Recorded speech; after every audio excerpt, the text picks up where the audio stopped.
Halo teman-teman, sekarang kita akan mulai lagi untuk membalas chatting-chatting teman-teman yang sudah chatting saya melalui WA, Instagram, komen YouTube dan sebagainya. Tapi gue masih fokus ke WA ya teman-teman. Mohon maaf kalau saya lama balasnya karena satu persatu mesti saya balas. Dan ini banyak banget yang chatting. Oke, teman-teman kalau kasih pertanyaan langsung aja lengkap satu paket biar saya jawabnya satu paket juga gitu. Sehingga kita nggak usah bolak-balik chatting gitu ya. Oke, by the way, saya disclaimer dulu guys, bahwa ini hanyalah imajinasi gue saja ya. Ini bukanlah kejadiannya sebenarnya. Ini bukan kajian akademis, ini hanyalah diskusi warung kopi saja. Dan sebenarnya kalau gue ngomong baca ini, itu cuma gue baca skrip aja. Karena ini imajinasi gue saja gitu ya, di negeri Wakanda. Gitu ya teman-teman. Kalau ada nama atau tempat yang mirip sama Anda, yang Anda pahami, itu salah. Bukan itu yang gue maksud ya. Yang gue maksud tuh teman-teman gue di negeri Wakanda. Halo Pak Awan, sore Pak, nama saya, Oke. Saya pernah ikut TA Jilid 1 dan pernah melakukan pembetulan SPT. Kalau tidak salah, pada awal Februari 2021, pernah ada instruksi dari DJP yang menyuruh WP mengungkapkan segala barang yang memiliki nilai jual. Apakah ini artinya harus melaporkan kalau punya barang yang butut? Ada nilai jualnya juga toh. Dan laporan harta yang dimiliki kan jadi banyak sekali. Bagaimana ini? 1. Semua harta perlu dilapor, Pak. Termasuk yang butut juga sama. 2. Saya secara otomatis memiliki perabotan tua seperti mebel jati, lemari antik peninggalan almarhum orang tua saya. Apakah barang-barang itu juga harus di TA Jilid 2 ini? Karena di TA Jilid 2, Jilid 1 dan SPT tidak saya masukkan. Tidak perlu, Pak. Barang-barang mebel yang nilainya kecil tidak perlu dilapor. Kalau orang pajak mempermasalahkan, kasih saja barang itu ke orang pajak untuk dibawa pulang sebagai pembayaran pajak. Ya dong, lu punya, kan dulu pernah ada kasus ya, kalau handphone nilainya 20 juta perlu dilapor sebagai harta apa enggak? Tidak usah teman-teman, nggak usah ya, barang-barang seperti itu nggak usah. Mau handphone, lemari, printer, komputer, itu nggak perlu jadi harta Anda. Karena lu jual juga nggak ada nilainya, nggak perlu ya. Yang harta itu yang rumah, mobil, motor, ya walaupun handphone lebih mahal dari motor ya, tapi barang-barang yang bergerak dan tidak bernilai seperti itu tidak perlu, gitu ya. Cukup nilai-nilai yang besar gitu, yang bisa jadi masalah gitu. Kalau lemari dipermasalahkan, lu suruh orang pajak bawa pulang aja deh, silakan Bapak Ibu bawa pulang aja, saya bayar pajak buat Ibu aja gitu. Oke. Saya pernah tanya ke AR, dan dia mengatakan supaya dilaporkan aja di SPT 2021 ini dan tidak perlu bayar. Nggak perlu lapor, Pak. Di SPT 2021, Pak. Kalau lapor, maka perlu diperhitungkan dengan penghasilan Bapak. Kalau terjadi selisih, maka ada potensi pajak. Gitu. Oke ya, paham ya, teman-teman? Lanjut. Halo Pak Wan, saya namanya ini. Halo Pak. WPOP. Ikut TA 2015 dan akan ikut TA 2022. Ada mobil di TA1 sudah jual 2018, ganti mobil yang baru 2018, nilainya sekian. Ini belum masuk SPT 2018. Nah, ini kesalahan fatal ya. Lu punya mobil, tapi lu sudah jual mobilnya, beli mobil satu, mobil yang baru ini belum dilapor. Ini masalah. Ini salah ya. Pertanyaannya adalah secara teknis nanti bagaimana caranya? TA 2022, skema 1 dan skema 2. Oke, menurut saya ini Pak.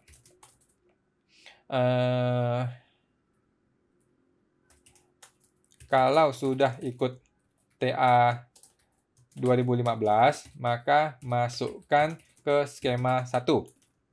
Ya. Oke. Masukkan ke skema 1.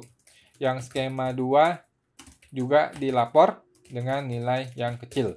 Oke, teman-teman, ini bukanlah tax planning profesional ya. Ini bukanlah tax planning seorang konsultan pajak yang profesional untuk Anda, ini tidak bisa dijadikan sebagai pedoman untuk Anda melaporkan perpajakan Anda. Ini hanyalah ngobrol-ngobrol warung kopi, gitu guys ya.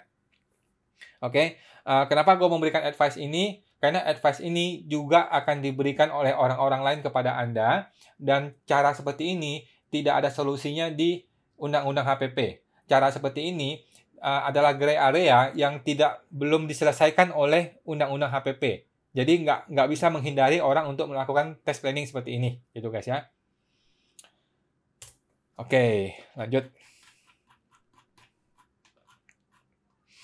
Oke. Kalau teman-teman mau menghubungi saya, bisa langsung ke www.ta2022.com ya. Ke www.ta2022.com. Cuman kalau di chatting, mohon maaf kalau saya nggak langsung balas, karena banyak yang mesti saya balas satu persatu gitu ya. Lanjut, halo Pak Awan, mau tanya. Pak, saya mendapat SP2DK. Saya disuruh bayar denda. Saya belum diperiksa. Kalau saya ikut TA, apakah SP2DK-nya gugur? Ya. Iya Pak, jika ikut PPS, maka SP2DK-nya akan gugur. Yang perlu dihindari adalah jangan sampai terjadi pemeriksaan sebelum PPS dilakukan. Ini harus dikomunikasikan dengan AR Bapak. Sampaikan surat resmi Pak. Ya, jadi kalau sudah dapat SP2DK, Anda mau ikut PPS, maka SP2DK akan gugur setelah Anda ikut PPS. Tapi kalau 1 hari sebelum lu mensubmit formulir PPS Anda diperiksa, maka selesailah. Maka Anda tidak bisa ikut PPS. Ya, minimal sampai pemeriksaannya selesai. Begitu, guys. Oke, ada pertanyaan lain lagi? Oke. Malam Pak Awan, saya mau tanya tentang pas final. Saya pegawai swasta. Apa saya bisa ikut pas final dengan tarif 12,5% untuk rumah baris yang saya dapat? Oke. Setahu saya, pegawai swasta tidak bisa pakai tarif 12,5%, tapi pakai yang 30%. Tapi coba dikomunikasikan dengan AR-nya ya. Oke. Dengan pakai tarif pas final tidak ada denda? Betul. Tidak ada denda. Jadi kalau teman-teman mau memilih menggunakan pas final, betul, tidak ada dendanya. Saya banyak tambahan pengetahuan pajak sejak melihat channel YouTube Bapak. Terima kasih. Untuk ikut pas final, tarif 12,5% dari NJOP atau nilai perolehan waktu 1998. Ini perlu komunikasikan dengan AR-nya.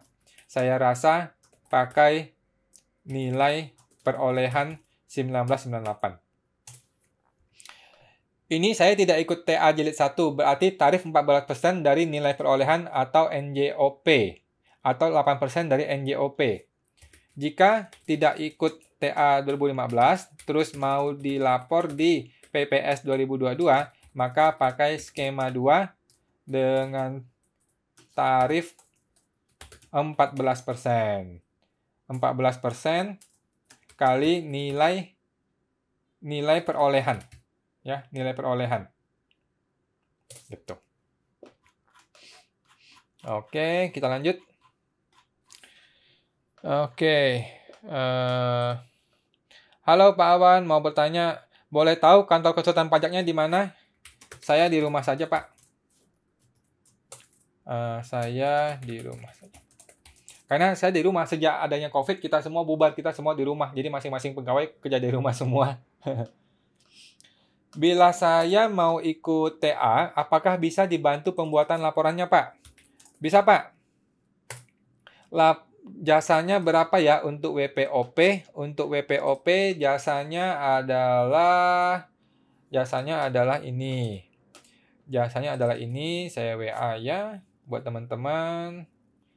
Iya. Oke.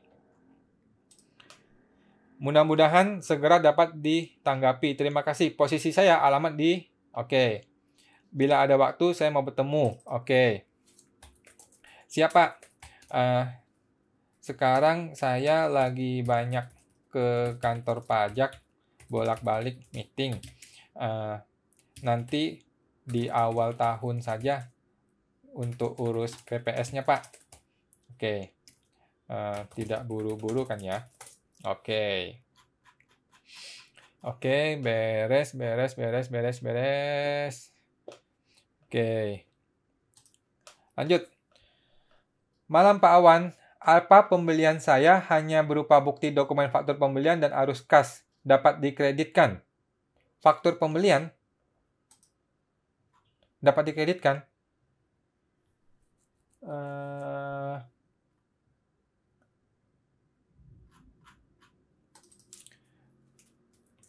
Oke. Pak Bu, maaf baru balas. Seharusnya ada faktur pajak masukan, barulah boleh dikreditkan, Pak. Oke. Jadi kalau PPN nggak ada pajak masukannya, ya nggak bisa dikreditkan. Maksudnya nggak ada PPN-nya dong. Ya kan? Oke, lanjut. Oke, kemarin ini ada penjelasan dari orang mengenai SP2DK sama. Saya udah bilang bahwa minta izin kepada KPP untuk ikut PPS, jadi mohon data-data 2019 ke belakang jangan dipermasalahkan lagi. Terus gue bilang, omelin aja petugas pajaknya. Lu semprot aja petugas pajaknya. Nyatakan bahwa saya mau ikut PPS 2022, mohon jangan dihalangi gitu loh. Jangan dihalangi niat baik saya, jangan dihalangi hak saya, jangan dihalangi niat baik dari Ibu Sri Mulyani maupun niat baik Pak Jokowi supaya warga negara ramai-ramai ikut program PPS gitu loh. Jadi jangan lu ancam gua untuk pemeriksaan gitu. Oke, tolong surat SP2DK ini jangan diproses dulu karena saya mau ikut program PPS. Gitu loh. Jangan lu lawan undang-undang HPP. Jangan lu berusaha untuk menggagalkan program Ibu Sri Mulyani. Gitu lu semprot aja deh. Oke. Dia bilang sudah ketemu tadi dan bisa ikut PPS katanya. Oke, berarti si AR sudah mengiyakan. Oke. Apa benar asuransi tidak kena pajak katanya? Asuransi hanya lapor nilai investasinya saja, Pak. Gitu. Oke, lanjut. Oke.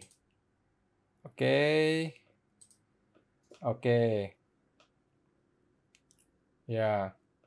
Oke,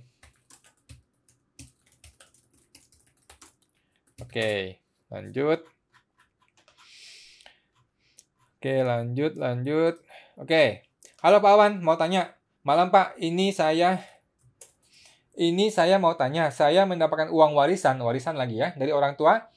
Papa kerja sebagai keluar negeri. Dan sekali berlayar, ya dia pelayar gitu ya, selama sekian bulan bahkan lebih. Tapi sekarang papa saya udah meninggal dan kita tidak tahu mengenai pelaporan pajak papa waktu dia bekerja. Apakah uang warisan ini bisa saya laporkan sebagai harta yang tidak kena pajak di SPT 2021? Tidak bisa. Tidak bisa. Bebas pajak. Karena saya tidak laporkan di TA 2015 atau saya harus ikut PPS dan berapa tarifnya, Pak? Jadi bisa dua metode. Oke, cara satu pakai SPT biasa. Oke, pembetulan SPT. Oke, laporkan harta itu, bayar pajaknya, beres. Tidak bisa ikut PPS.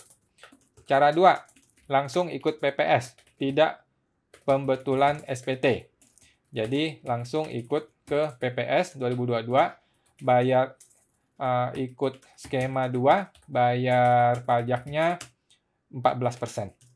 14% atau 12% jika diinvestasikan. Oke, beres. Oke. Lanjut lagi. Dicocokkan sama JP gitu kok. Oke, kemarin ada orang bertanya ya. Malam kok, nanya kok, ada nggak klien Koko yang dapat SP2DK yang matching nilai rumah di SPT? Terus gue tanya, matching maksudnya apa? Dicocokkan sama NJOP. Pakailah harga sesungguhnya. Nggak perlu lihat NJOP. Pakailah harga transaksi sesungguhnya. Tetapi kalau NJOP lebih tinggi, perlu waspada. Biasanya sih orang transaksi tidak mungkin di bawah NJOP ya. Oke, lanjut. Lanjut. Oke. Halo Pak Awan, saya PT. Sekarang dapat SP2DK. Mengenai customer kami, Free Trade Zone. Apa itu? Belum melakukan endorsement. Ada lampirannya yang berisi nomor dokumen, DPP, dan PPN. Mereka meminta penjelasan data saja. Tidak belum menagih. Apa yang harus saya lakukan? Free Trade Zone. Oke. Halo Pak Bu, maaf baru balas. Coba dibalas SP2DK-nya dengan penjelasan detail mengenai kasus tersebut, Pak.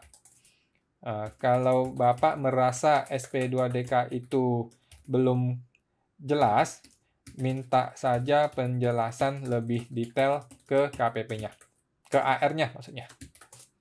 Oke, lanjut.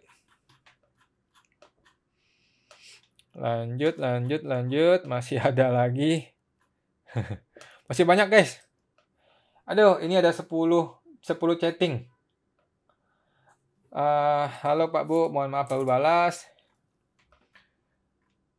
Mohon maaf, WA malam-malam. Dijawab besok saja. Bolehkah tahu jasa Pak Awan untuk SP2DK saya? Jaga-jaga jika terjadilah yang selama ini Pak Awan bahas di YouTube. Kronologis, kenapa suami saya bisa punya saldo 1M? Karena mama mertua saya titip uang di saya untuk beli rumah Januari 2019. Yang mana Januari 2019 saldo saya akhirnya sisa 30 juta. Tapi kelalaian terjadi di sini. Ya, saya salah, tidak ada hibah di SPT mertua ke suami saya. Tapi rumahnya ada atas nama mama mertua. Transaksi terjadi 2019. Ya, saya sekarang benar-benar dalam posisi dalam psikologis war ya, tunggu-tungguan gitu. Transaksinya 2019, yang mana pada akhir 2019 saldo tinggal 30 juta. Saya ingat kenapa kok saya lalai, karena sudah akhir tahun, rumah kontrakan mertua, pemilik sudah tidak mau memperpanjang. Kita fokus gelagapan cari rumah. Adik suami saya yang tinggal sana sama mertua, ada sedikit autis dan mertua sudah 60 tahun ke atas.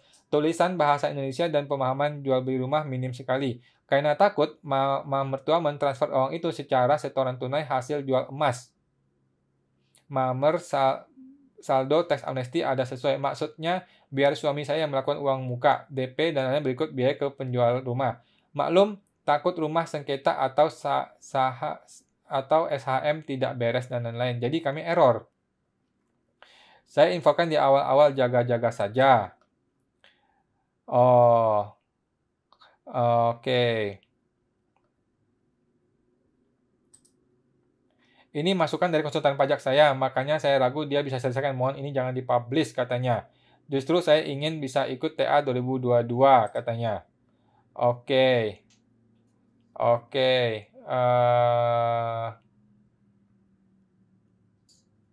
Oke, saya tidak publish semua ini ya, cuman publish tadi yang cerita-cerita tadi itu, jadi saya nggak publish detailnya.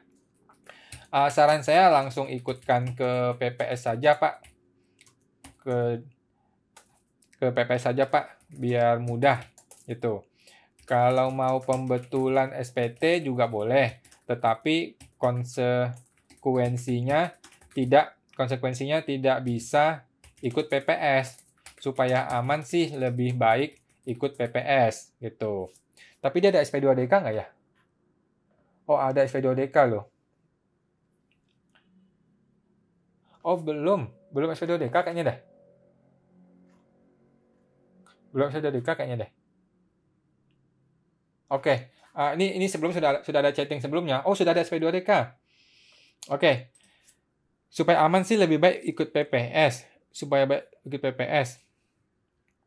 Oke. Kalau mau ikut PPS, tidak perlu pakai konsultan pajak untuk SP2DK ini. Langsung saja info ke AR bahwa Bapak mau ikut PPS, mohon SP2DK-nya tidak perlu diproses. Karena saya mau ikut PPS. Gitu deh. Ya. Nggak usah pakai konsultan pajak lagi, teman-teman. Ini hanyalah perang psikologis ya. Perang psikologis, kita sama-sama tahu bahwa tidak mungkin lagi Anda diperiksa pajak. Jadi nggak usah pusing. bilang aja ke AR, saya mau ikut PPS, tolong jangan diproses SP2DK ini gitu loh. Lanjut. Halo Pak Awan, Pak mau tanya, Harta udah ikut di TA 2015 dan 16, apa perlu ikut yang 2022? Padahal tidak ada lagi harta yang terlupakan.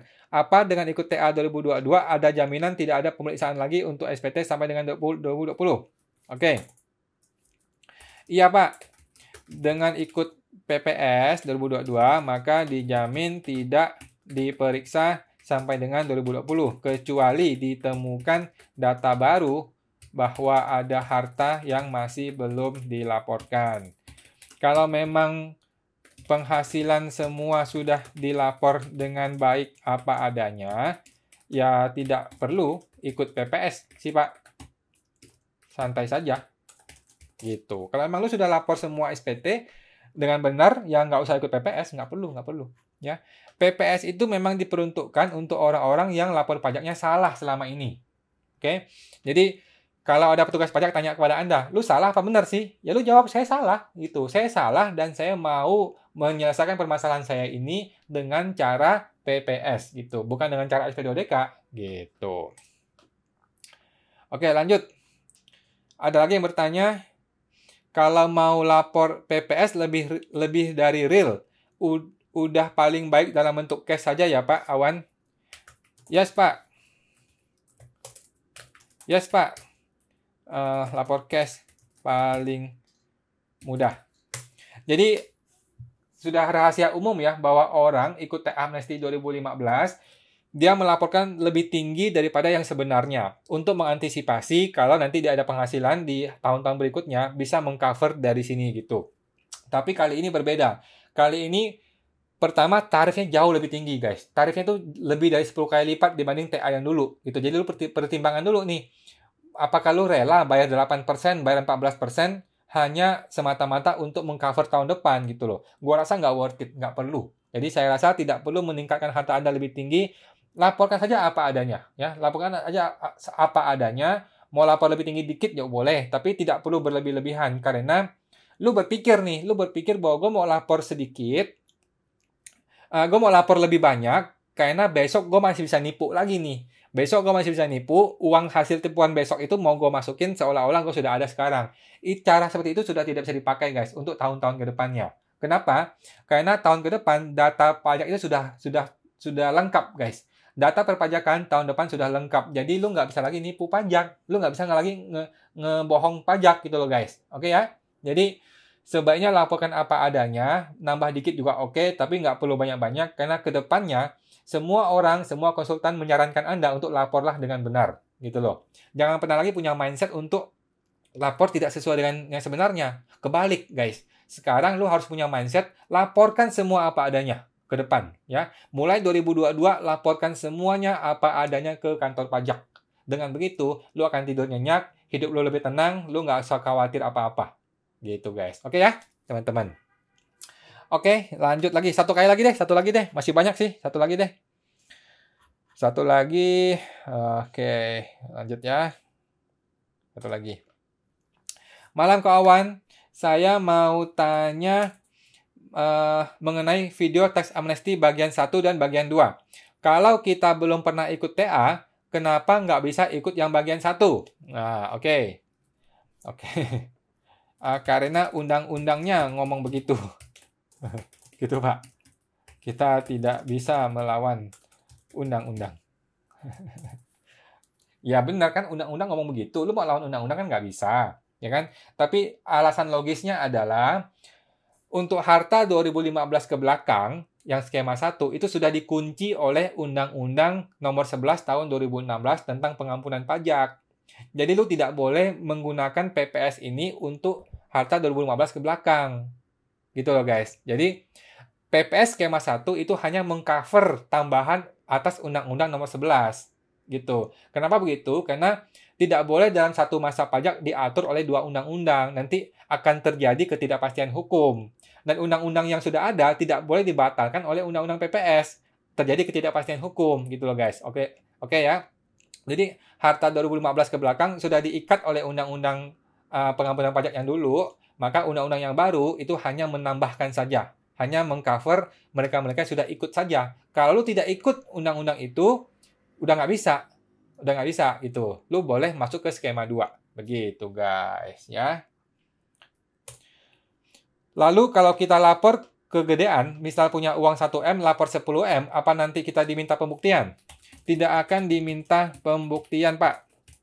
Tapi masalahnya tarif TA-nya sangat tinggi. Apa mau bayar setinggi itu pajaknya? Dan ke depan sebaiknya laporlah pajak dengan jujur. Gitu. Jadi tidak perlu TA 2022 ini dinaikkan terlalu tinggi hartanya, Pak. Oke. Gitu ya. Oke, itu teman-teman buat kali ini. Gue akan terus membuat Q&A ini supaya sampai habis semua gue bisa jawab ya teman-teman. Di Instagram masih ada chatting, di YouTube juga masih banyak. Satu persatu saya akan balas buat teman-teman semua ya. Mudah-mudahan bisa membantu buat teman-teman. Kalau masih ada pertanyaan lagi, teman-teman bisa langsung hubungi di www.ta2022.com. Ya, itu aja teman-teman, www.ta2022.com. Itu aja teman-teman. Semoga membantu ya. Sampai jumpa.